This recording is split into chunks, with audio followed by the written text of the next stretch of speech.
কথায় আছে চাঁদেরও নাকি কলঙ্ক থাকে, তবে এখন পর্যন্ত এবারের বিপিএলে রংপুর রাইডার্সের কোনো কলঙ্ক নেই।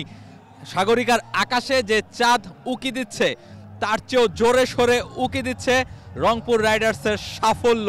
দলটা 8টা ম্যাচ খেলেছে, 8টা ম্যাচই জিতেছে।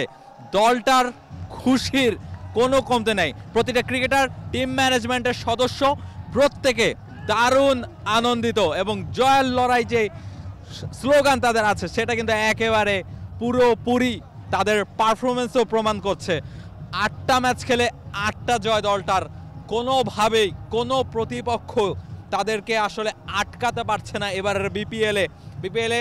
চট্টগ্রামে আজকেই প্রথম ম্যাচ খেললো দলটা চট্টগ্রাম কিংসের বিপক্ষে এবং ঘরের মাঠে যেহেতু খেলা চট্টগ্রামের, ফলে দর্শক ছিল তাদের সাপোর্টে, তবে সেই সাপোর্ট কিন্তু শেষ পর্যন্ত কাজে দেয়নি। চট্টগ্রামের দর্শকদের অনেকটা হতাশ করেই রংপুর রাইডার্স ম্যাচ জিতেছে এবং ম্যাচের জয়ের যে নায়ক আসলে রংপুর রাইডার্সের পুরো দলকে বলতে হবে, পুরো দল হিসেবে পুরো টুর্নামেন্ট জুড়ে তারা পারফর্ম করছে এবং আজকের ম্যাচেও ঠিক তাই। ওপেনিংয়ে আমরা দেখেছি স্টিভেন টেইলর 39 রানের একটা ইনিংস খেলেছেন। এরপর খুশদিল শাহর কথা বলতে হয়, ঝড়ো একটা ইনিংস খেলেছেন, 28 বলে 59 রান করেছেন। এরপরে বোলিংয়েও কিন্তু পাকিস্তানি ক্রিকেটাররা দারুণ করেছেন। আকিব জাভেদ 4টা উইকেট পেয়েছেন, খুশদিল বল হাতেও 2টা উইকেট পেয়েছেন।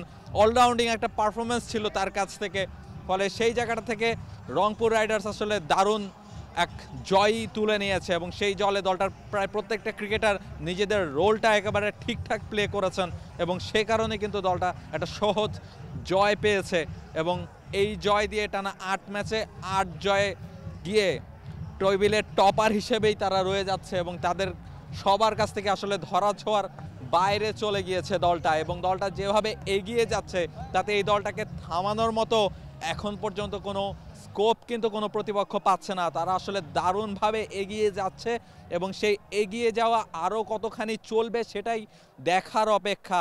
প্লে অফ আছে সামনে, কোয়ালিফায়ার ম্যাচগুলো আছে, ফাইনাল খেলতে চাইবে দলটা নিশ্চয়ই। যেভাবে তারা খেলছে ঠিক গ্লোবাল সুপার লিগ থেকে, গ্লোবাল সুপার লিগে টানা 3টা ম্যাচ জিতে তারা শিরোপা জয় করে বিপিএল এসেছিল, ফলে স্বাভাবিকভাবেই দলটার প্রতি প্রত্যাশা অনেক বেশি ছিল এবং সেই প্রত্যাশার পুরোটাই দলটা মেটাতে পেরেছেন। দলটার প্রত্যেকটা প্লেয়ার, ফরেনার থেকে লোকাল প্লেয়ার যেভাবে পারফর্ম করেছে সেটা অনবদ্য এবং 8টা টানা ম্যাচ জয় এবং গ্লোবাল সুপার লিগে যদি ধরা হয় তাহলে টানা 11টা ম্যাচ জিতেছে এই দলটা। ফলে এই দলটাকে থামানো বাংলাদেশের বিপিএলের অন্য দলগুলোর জন্য আসলে খুব মুশকিল হয়ে যাচ্ছে এবং এই দলটাকে থামানোর পথ নিশ্চয়ই অন্য দলগুলো বাতলে বেড়াচ্ছে, তবে সেই সমাধান কিন্তু দলগুলো করতে পারছে না। ফলে রংপুর রাইডার্সের জয়রথ চলছেই। আপাতত চট্টগ্রাম থেকে আপনাদের কাছ থেকে বিদায় নিতে চাই। আমি রাহুল রায় ছিলাম আপনাদের সঙ্গে। বাংলাদেশ প্রিমিয়ার লিগ 2025, 7টি দলের জমজমাট লড়াইয়ে মাতবে পুরো দেশ। দেখতে চোখ রাখুন টি স্পোর্টস নেটওয়ার্কে।